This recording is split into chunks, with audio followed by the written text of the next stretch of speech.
Most people get personal loans wrong by assuming all lenders are the same, but Climb Credit offers a unique approach for international students, immigrants, and newcomers to the U.S. Today, I'm sharing my honest review based on actual usage experience. Climb Credit specializes in loans for education, housing, and career development, even if you don't have a long U.S. credit history. The surprising truth is that they consider factors beyond traditional credit scores, which is why so many newcomers get approved when banks say no. Application is straightforward. You provide personal details, education or housing information, and proof of income. Approval can be quick, sometimes within a few days. Most people get this wrong by assuming a long credit history is required, but Climb evaluates differently. Interest rates are transparent and repayment terms are flexible. During my experience, I appreciated the clear monthly statements and the ability to adjust payment dates. Customer support is responsive,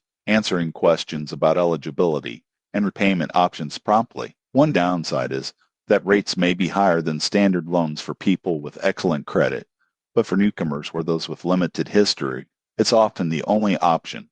Most people get this wrong by comparing it solely to traditional bank loans rather than considering access and flexibility. In conclusion, Climb Credit is reliable, accessible, and transparent for international students and newcomers who need loans. Most people get this wrong by assuming they can't qualify, but my experience shows that Climb delivers when other lenders may not. Subscribe for more honest loan reviews and financial tips to help you make informed choices.